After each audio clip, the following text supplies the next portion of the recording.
الله من الشيطان الرجيم. بسم الله الرحمن الرحيم. الحمد لله رب العالمين، والصلاة والسلام على سيد الأنبياء والمرسلين وعلى آله وأصحابه وأهل بيته وذرياته أجمعين، والعاقبة للمتقين. قال رسول الله صلى الله تعالى عليه وآله وسلم: أنا ولي من شجرة واحدة، أو كما قال عليه الصلاة والسلام. مولاي صل وسلم دائما أبدا على حبيبك خير الخلق كلهم. رب اشرح لي صدري ويسر لي أمري واحلل عقدة من لساني یفقهوا قولی. تمام حضرات ایک مرتبہ محمد سے درود پاک پڑھیے. اللهم صل على سيدنا محمد المعدن الجواد المكان وآله وبارك وسلم. صلاة وسلام عليك يا سيدي يا رسول الله وعلى آلك وأصحابك يا نور الله. الحمد للہ رب العالمین. آج رمضان المبارک کا تیسرا جمعہ ہے اور 20 رمضان المبارک ہے. انشاءاللہ تبارک و تعالیٰ آج شام سے اعتکاف بھی شروع ہوگا، تو جو حضرات بھی اعتکاف میں بیٹھیں گے تو وہ آج عصر کے بعد مغرب سے پہلے مسجد میں آ جائیں گے اور ان کے اعتکاف کا سلسلہ شروع ہو جائے گا. اور جتنے بھی معتکفین ہیں ان کی تربیت حضرت قبلہ مفتی صاحب فرما رہے ہوں گے، تو اس لیے ہم اعتکاف کے حوالے سے گفتگو نہیں کریں گے. ہاں البتہ 21 رمضان المبارک کل ہے، اور یہ وہ دن معروف ہے امیر المومنین خلیفۃ الرسول حضرت سیدنا علی بن ابی طالب رضی اللہ تعالیٰ عنہ کی شہادت سے، اور پوری دنیا میں آپ کا یہ دن نہایت عقیدت و احترام سے منایا جاتا ہے. تو ہم بھی الحمدللہ آج انہی کا ذکر خیر کریں گے. تو عزیزان محترم، سیدنا علی رضی اللہ تعالیٰ عنہ کا تعارف تو مسلمان کا بچہ جانتا ہے کہ آپ رسول اللہ صلی اللہ تعالیٰ علیہ وسلم کے خلفۂ راشدین میں سے آپ کا چوتھا نمبر ہے، اور آپ کے فضائل و مناقب میں جو روایتیں آئی ہیں تو سیدنا امام احمد بن حنبل جو کہ حدیث کے بہت بڑے امام فرماتے ہیں کہ جس قدر صحیح روایات آپ کے فضائل میں وارد ہوئی ہے کسی اور کے بارے میں وارد نہیں ہوئی. فضائل کی آپ نے جو کتاب لکھی ہے تو اس کے 3/4 تو آپ کے فضائل ہیں، باقی 1/4 میں تمام صحابہ کرام کے فضائل ہیں. تو آپ کے بہت عظیم فضائل وارد ہوئے ہیں. ان میں سے چند ایک فضائل انشاءاللہ تبارک و تعالیٰ آپ کے سامنے ہم بیان کرتے ہیں اور سعادت حاصل کرتے ہیں کہ نبی کریم صلی اللہ تعالیٰ علیہ وآلہ وسلم نے آپ رضی اللہ تعالیٰ عنہ کے بارے میں فرمایا: علی منی وانا من علی، کہ علی مجھ سے ہے اور میں علی سے ہوں. اب ایک ایک کتاب کا فردن حوالہ دینے کے بجائے یہ مختصر سا حوالہ میں پیش کر رہا ہوں کہ یہ حضرت علامہ جلال الدین سیوطی رحمۃ اللہ علیہ کی کتاب تاریخ الخلفاء سے روایتیں میں نے لی ہیں جو آپ کے سامنے بیان کر رہا ہوں، اور اس کے اندر ہر حدیث کا تفصیلی حوالہ موجود ہے. پھر نبی کریم صلی اللہ علیہ وسلم نے فرمایا آپ کی شان کے بارے میں: من احب علی فقد احبنی، کہ جس نے علی سے محبت کی اس نے مجھ سے محبت کی. وَمَنْ أَبْغَضَ عَلِيًّا فَقَدْ أَبْغَضَنِي، جس نے علی سے بغض رکھا اس نے مجھ سے بغض رکھا. اور آپ علیہ السلام نے فرمایا کہ علی کسی منافق کے دل میں تیری محبت نہیں ہو سکتی اور کسی مومن کے دل میں تیری نفرت نہیں ہو سکتی. تو ان تمام روایتوں کو دیکھ کر صحابہ کرام فرماتے ہیں کہ حضرت علی رضی اللہ تعالیٰ عنہ کے ذکر کرنے سے ہمارے سامنے منافق اور غیر منافق کا فرق ظاہر ہو جایا کرتا تھا کہ جب حضرت علی کا ذکر کیا جاتا ہے تو مومن خوش ہوتا ہے اور منافق کو آگ لگتی ہے، تپ لگتی ہے. اور آج بھی منافق ہے. دیکھیں ایک حقیقت ہے جس سے آنکھیں بند نہیں کر سکتے. بعض لوگ کہتے ہیں نہیں آنکھ بند کر لو، تو کیا فائدہ آنکھ بند کرنے کا؟ وہ خود ہی کہہ رہے ہیں کہ نہیں آنکھیں کھول کے رکھو. غزوہ خیبر کے بارے میں نبی علیہ السلام نے ارشاد فرمایا، کئی دن سے غزوہ ہو رہا تھا، صحابہ کرام کوشش کر رہے تھے کہ خیبر فتح کر لیا جائے مگر وہ فتح نہیں ہو رہا تھا. پھر نبی علیہ السلام نے فرمایا لَأُعْطِيَنَّ رَايَةَ غَدًا، کہ کل میں جھنڈا اس شخص کے ہاتھ میں دوں گا یفتح اللہ علی یدیہ، کہ اللہ جس کے ہاتھ پر یہ فتح عطا فرمائے گا. یحب اللہ ورسولہ، جو اللہ سے اس کے رسول سے محبت کرتا ہے، یحبہ اللہ ورسولہ، اللہ اور اس کے رسول اس سے محبت کرتے ہیں. صحابہ کرام کہتے ہیں کہ ہم لوگوں نے انتظار میں رات گزاری کہ دیکھیں صبح کس کا نصیب ہے، کس کو یہ سعادت ملتی ہے، کس کو یہ عظیم الشان تمغہ ملتا ہے کہ جس کے ہاتھ پر نہ صرف خیبر فتح ہوگا بلکہ جس کے لیے گارنٹی بھی آئی کہ وہ اللہ اور اس کے رسول سے محبت کرتا ہے اور اللہ اس کے رسول اس سے محبت کرتے ہیں. صبح تو نبی کریم صلی اللہ تعالیٰ علیہ وسلم نے سیدنا علی رضی اللہ تعالیٰ کو طلب فرمایا تو وہ آئے تو عرض کی ان کی آنکھیں دکھنی آئی ہوئی تھی. تو نبی کریم صلی اللہ تعالیٰ علیہ وسلم نے اپنا لعاب دہن جس کو ہم تھوک کہتے ہیں نکالا اور حضرت علی کی آنکھوں پہ لگایا، چہرے پہ ہاتھ کر دیا تو وہ اسی وقت صحیح ہو گئے. اور فرماتے ہیں کہ اس کے بعد سے کبھی مجھے آنکھ دکھنی نہیں آئی. یہ تو حضور کے ہاتھ کی برکت تھی. پھر آپ نے جہاد شروع کیا اور روایات میں آتا ہے کہ خیبر کا دروازہ، قلعے کا دروازہ وہ آپ نے اکھیڑا، اپنے ہاتھوں سے اکھیڑا اور وہ دروازہ اس قدر بھاری تھا. ایک روایت میں آتا ہے کہ اس کو 40 آدمی اٹھا سکتے تھے ایک ٹائم میں. اور ایک روایت جو علامہ سیوطی رحمۃ اللہ نے لکھی ہے کہ 8 آدمی مل کے اس دروازے کو اٹھا سکتے تھے، جو حضرت علی رضی اللہ تعالیٰ عنہ نے اٹھایا اکیلے نے. اور اس کو اٹھایا اور قلعہ کھول دیا اور پھر فتح ہو گیا الحمدللہ. ابھی پچھلے دنوں ایک ویڈیو آئی ہے، کچھ حضرت علی رضی اللہ عنہ سے بغض رکھنے والے، آپ کے فضائل کے منکر لوگ، وہ خیبر پہ پہنچے اور خیبر کے قلعے پہ جا کر اس کی ویڈیو بنائی اس دروازے کی اور کہہ رہے ہیں دیکھو یہ دروازہ تو اتنا بڑا نہیں ہے، اتنا بھاری نہیں ہے، یہ تو کوئی بھی اٹھا سکتا ہے. اب ان کو یعنی آگ ایسی لگی ہوئی ہے حضرت علی کی فضیلت پر، اس فضیلت کا انکار کرنے کے لیے خیبر گئے اور خیبر جا کر یہودیوں کے گڑھ میں جا کر ویڈیو بنائی ہے اور کہہ رہے دیکھو یہ تو سب کچھ غلط ہے جو کہتے ہیں کہ جناب 8 آدمی اٹھا سکتے تھے یا 40 آدمی اٹھا سکتے تھے، یہ تو عام سے دروازہ. تو یہ ان کی حالت ہے. تو بہرحال ان کی بات سچی ہو یا نہ ہو لیکن حدیث تو سچی ہے نا کہ علی تجھ سے کوئی مومن بغض نہیں رکھے گا اور کوئی منافق محبت نہیں رکھے گا. تو ظاہر ہو گیا وہ منافق ہے.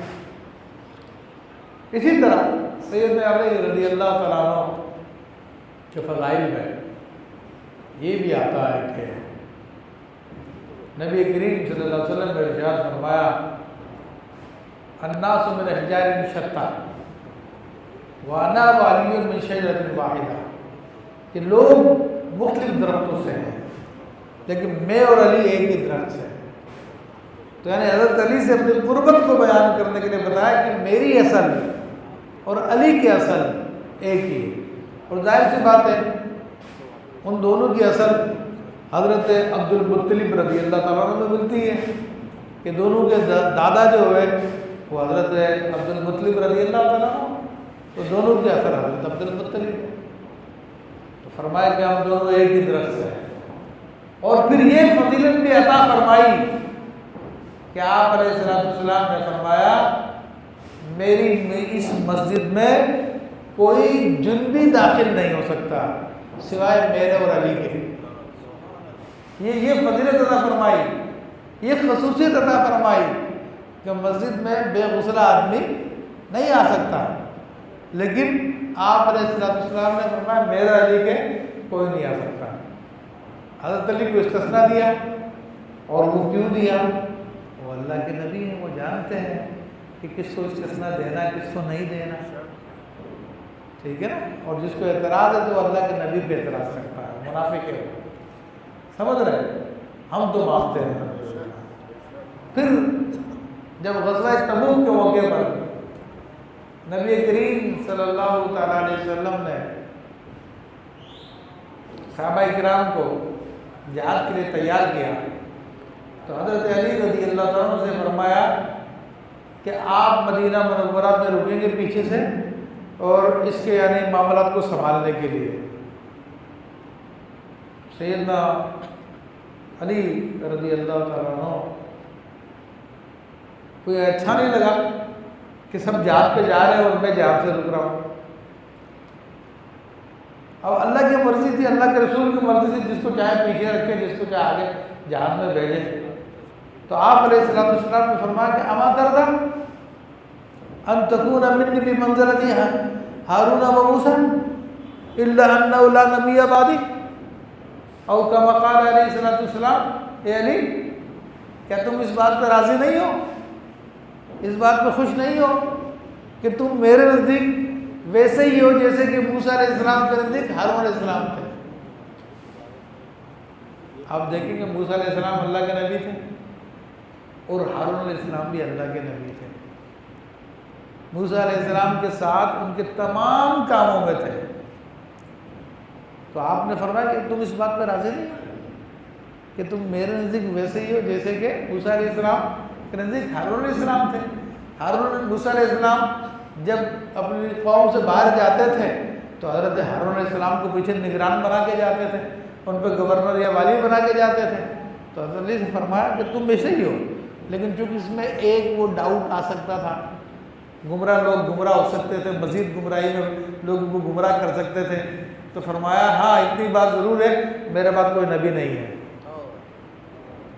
کہ تمہارا درجہ تو وہی ہے میرے نزدیک، لیکن تم نبی نہیں ہو، میرے بعد کوئی نبی نہیں ہے، اس بات کی وضاحت کر دو۔ تو یہ سرکار دو عالم صلی اللہ علیہ وسلم کی خاص محبت کا اظہار۔ اسی طرح اور محبت کا اظہار جب ہجرت کی صحابہ کرام رضوان اللہ علیہم اجمعین نے تو نبی علیہ السلام نے مختلف صحابہ میں بھائی چارگی قائم کی۔ تو حضرت علی رضی اللہ تعالیٰ روتے ہوئے آئے اور عرض کی کہ یا رسول اللہ صلی اللہ علیہ وسلم آپ نے سب کو بھائی بھائی بنا ہی دیا، مجھے کسی کا بھائی نہیں بنایا۔ تو آپ نے فرمایا یا علی انت اخی فی الدنیا والآخرہ، اے علی تم دنیا میں میرے بھائی ہو، آخرت میں میرے بھائی ہو۔ تو یہ سیدنا علی کرم اللہ وجہ الکریم کی فضیلت، سبحان اللہ۔ پھر چونکہ آپ رضی اللہ تعالیٰ کے فضائل و برکات بہت زیادہ ہیں، تو اس سے آپ کے محبت کرنے والے بھی بہت ہیں، اور کیوں نہ ہو کہ جن کی محبت نہ صرف ایمان کی علامت ہے بلکہ ایمان کے اندر داخل ہے، ان سے محبت کیوں نہ کریں۔ نبی کریم صلی اللہ علیہ وسلم نے فرمایا کہ من کنت مولا فعلی مولا، کہ جس کا میں دوست ہوں علی اس کا دوست ہے۔ یعنی جو مجھے اپنا دوست سمجھتا ہے وہ علی کو بھی اپنا دوست سمجھتا ہے۔ اور پھر فرمایا اسی حدیث میں اللہم والی من والہ وعادی من عاداہ، اے اللہ تو اس کو دوست بنا لے جو علی کو دوست بنائے، تو اس کو دشمن بنا لے جو علی کو دشمن بنائے۔ ابھی دیکھیں فضائل کیسی فضیلتیں ہیں۔ پھر حدیث پوری بیان کرنی چاہیے۔ بعض لوگ صرف آدھی حدیث بیان کرتے ہیں، من کنت مولا فعلی المولا، جس کا میں مولا ہوں اس کے علی مولا ہے، اور پھر مولا کا معنی اپنی مرضی سے کرتے ہیں، مولا کا معنی سردار کا کرتے ہیں۔ یعنی ان بد عقیدہ لوگوں کا ایک نظریہ یہ بھی ہے کہ نبی علیہ السلام کے بعد سب سے افضل حضرت علی رضی اللہ تعالیٰ عنہ۔ یہ غلط عقیدہ یہ اہل سنت کا نہیں ہے۔ اہل سنت کا عقیدہ یہی ہے کہ سب سے افضل ابو بکر صدیق، پھر عمر فاروق، پھر عثمان غنی، پھر علی المرتضیٰ رضی اللہ تعالیٰ عنہ۔ تو وہ لوگ پھر اپنی بات کو ثابت کرنے کے لیے اس حدیث کو آدھا پڑھتے ہیں اور مولا کا معنی اپنی مرضی سے کرتے ہیں، کہتے ہیں جس کا میں سردار ہوں۔ یہ معنی غلط ہے، کیونکہ حدیث کے اگلے حصے میں خود وضاحت کی جا رہی ہے اللہم والی من والہ، اے اللہ تو اس کو دوست بنا لے جو علی کو دوست بنائے۔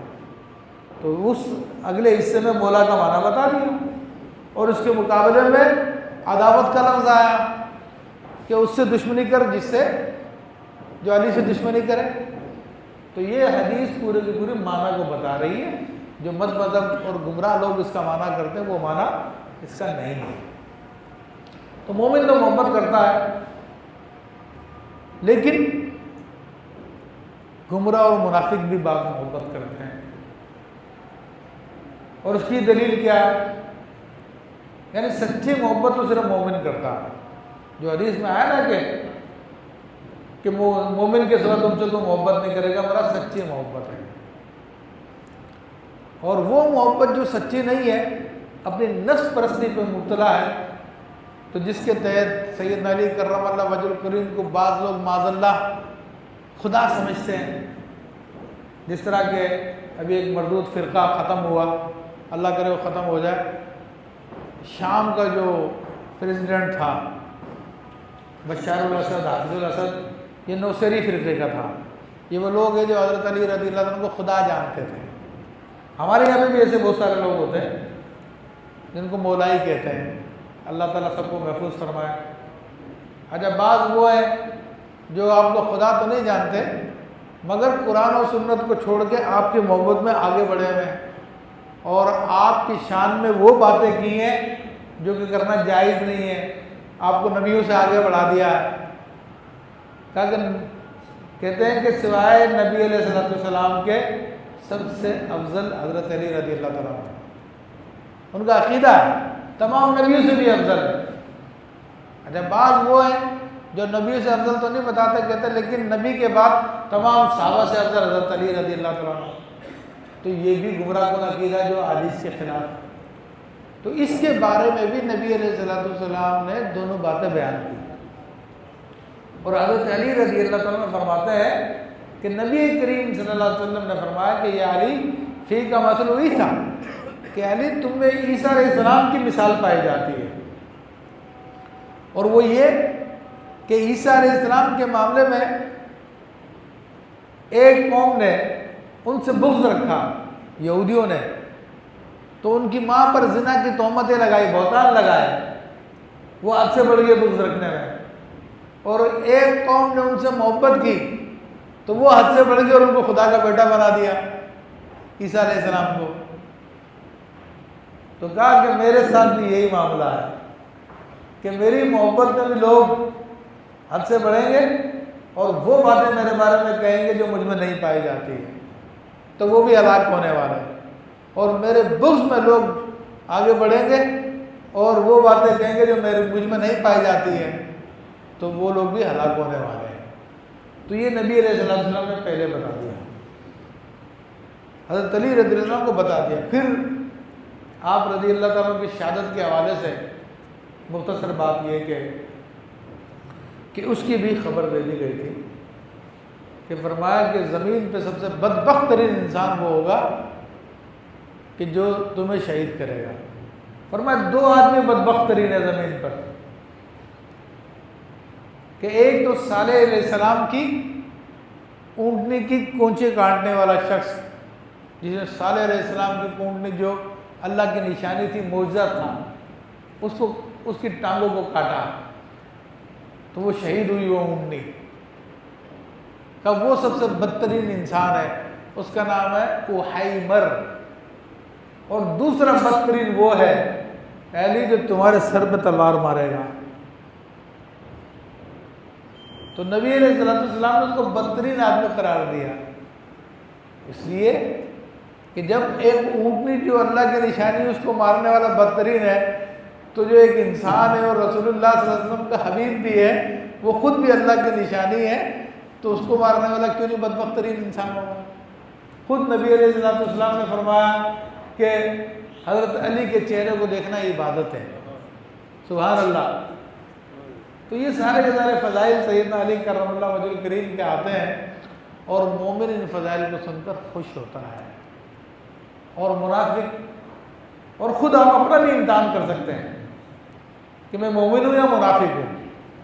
تو حضرت علی رضی اللہ تعالیٰ کے فضائل سن کر، جو جائز فضائل ہیں، ایک تو ناجائز فضائل ہوتے ہیں نا جو قرآن و سنت کے خلاف ہے، تو خود ہم بھی منع کرتے ہیں، ہم بھی غلط سمجھتے ہیں، لیکن جو جائز فضائل ہے حدیث میں آئے ہیں، ان کا سن کر اگر کسی کے دل میں تکلیف ہوتی ہے تو سمجھ لے وہ مومن نہیں ہے، منافق ہے، اور اپنے ایمان کی خیر بنائے اور توبہ استغفار کرے اللہ تعالیٰ کی بارگاہ میں، تاکہ اس کا ایمان محفوظ ہو جائے۔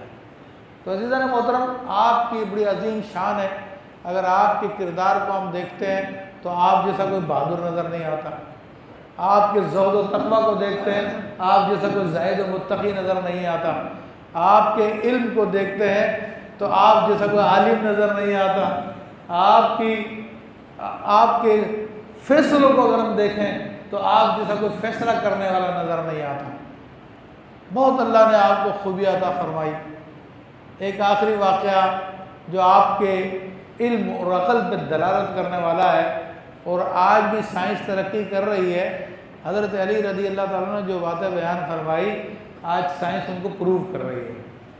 آپ نے اس ٹائم میں جب سائنس پیدا بھی نہیں ہوئی تھی، سائنس ابھی پیدا بھی نہیں ہوئی تھی، کیونکہ سائنس تو ابھی 2-4 سال میں پیدا ہوئی ہے نا، تو آپ نے 1400 سال پہلے زمین کا وزن بتا دیا کہ زمین کا وزن اتنا ہے، سمجھ رہے؟ اور بہت کچھ آپ نے بتایا تھا، لیکن ایک موٹی سی بات جو آپ کی بھی عقل میں آ جائے گی، اور بڑی دلچسپ بات ہے، آپ کا ایک فیصلہ سنا کر ہم جو ہے بات کو ختم کرتے ہیں، کہ 2 آدمی بیٹھے ہوئے تھے، ایک کے پاس 3 روٹیاں تھی، ایک کے پاس 5 روٹیاں تھی، دونوں کھانا کھانے کے لیے بیٹھے، تو ایک آدمی تیسرا آ گیا وہاں پر، انہوں نے اس کو بھی انوائٹ کر لیا، چلے آئے آپ بھی کھا لیں، اس نے بھی کھانا کھایا، تینوں نے روٹیاں ختم کر دی تھی۔ وہ آدمی جاتے وقت 8 درہم دے گیا کہ بھئی یہ 8 درہم ہے، تم آپس میں تقسیم کر لینا۔ اب جس کی 5 روٹیاں تھی، اس نے کہا کہ تو 5 روٹیاں میری تھی، 5 درہم میرے ہیں، اور 3 روٹیاں تمہاری تھی، 3 تمہارے ہونے چاہیے۔ تو اب جس کی 3 تھی چلے گا نہیں، یہ تھوڑی پتا کہ اس نے کتنا کھایا کتنا نہیں کھایا، آدھے پیسے ہونے چاہیے۔ وہ حضرت علی رضی اللہ تعالیٰ کی خدمت میں آئے، حضرت علی رضی اللہ تعالیٰ نے فرمایا کہ دیکھ بھائی، جو یہ 5 والا جو کہہ رہا ہے 3 لے لے، یہی تیرے فائدے کی بات ہے، ورنہ تیرا ایک ہی بنتا۔ اس نے کہا کہ حضرت مجھے سمجھائیں ایک میرا کیسے بنتا، اگر مجھے سمجھ میں آ گیا واقعی تو میں لے لوں گا۔ آپ نے فرمایا چلو اچھا ایسا کرو۔ 3 بندوں نے 8 روٹیاں کھائیں، یعنی ایک روٹی کے 3 ٹکڑے کریں آپ، تو ٹوٹل کتنے ٹکڑے بنے؟ 24، 8 تھی 24۔ جس کی 3 روٹی تھی اس کے ٹوٹل ٹکڑے کتنے بنے؟ 9، اور جس کے 5 روٹیاں تھی اس کے ٹوٹل ٹکڑے کتنے بنے؟ 15۔ حضرت علی نے فرمایا کہ بھائی یہ تو پتہ نہیں کس نے کتنا کھایا، لیکن ہم برابر برابر فرض کریں گے کہ سب نے برابر برابر کھائی، ہر ایک نے 8 ٹکڑے کھائے، تو تمہارے 9 ٹکڑوں میں سے 8 ٹکڑے تو تم نے خود نہیں کھا لیے تھے، تمہارا کتنا بچا؟ 1، اور اس کے 15 ٹکڑے تھے، اس میں سے 8 اس نے کھائے، 7 اس آدمی نے کھائے، تو اس لیے تمہیں 1 ملنا چاہیے، اس کو 7 ملنے چاہیے۔ تو یہ آپ کا حساب کتاب اللہ تبارک و تعالیٰ نے ان کی برکت فرمائے بزرگوں کی۔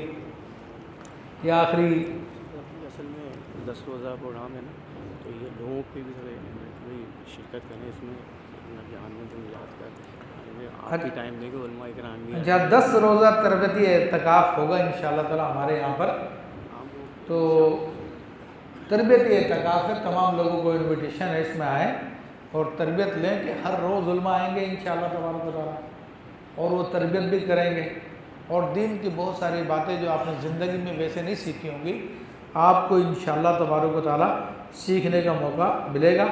آج بعد نماز عصر شروع ہوگا اور تمام راتوں میں شبینہ ہوگا، اور مختلف علماء کرام بیان فرمائیں گے۔ بعد نماز ظہر مفتی راشد مشہور شاذلی فقہی مسائل سکھائیں گے۔ تمام حضرات آخری عشرے کی ان پروگرام میں شرکت فرمائیں۔ تو جو اعتکاف میں نہیں شریک ہو رہے ہیں تو وہ ویسے ان پروگراموں میں تعلیم حاصل کرنے کے لیے شرکت فرمائیں، اور پورا شیڈول آپ کو مل بھی جائے گا۔ پھر ہمارے سفرا مختلف علاقوں سے آئے ہوئے ہیں، اور ان میں ہمارے محترم بھائی حضرت علامہ مفتی علی نواز جھاگرو صاحب یہ تھرپارکر سے آئے ہوئے ہیں، جو ایک بہت بڑا مدرسہ وہاں پہ چلا رہے ہیں۔ تو اسی طرح حضرت علامہ مفتی عبدالستار صاحب 7 تشریف لائے ہوئے ہیں، تو یہ بھی مدرسے چلا رہے ہیں وہاں پہ۔ اور اسی طرح ہمارے دوست حضرت علامہ دلشاد شاذلی صاحب تشریف لائے ہوئے ہیں، اور ان کی مسجد زیر تعمیر ہے، اور جس کو شدید ضرورت ہے، تو یہ تینوں کی دنیا حضرات تشریف لائے ہوئے ہیں۔ اس کے علاوہ ہمارے اسٹال بھی لگے ہوئے ہیں، 7 شریف سے بھی اسٹال لگا ہوا ہے، کوئٹہ سے حضرات تشریف لائے ہوئے ہیں، جامعہ حنفیہ قادریہ والے، ان کا اسٹال لگا ہوا ہے۔ تو یہ وہ لوگ ہیں جن کو آپ دیں گے تو آپ کی رقم صحیح جگہ پہ لگے گی، اس بات کی انشاءاللہ گارنٹی ہے۔ ان میں سے الحمدللہ کوئی بھی ہیلے کرنے والے نہیں ہیں کہ ہیلے کر کے اپنے مکانات بنائیں یا اپنی پراپرٹی میں استعمال کریں۔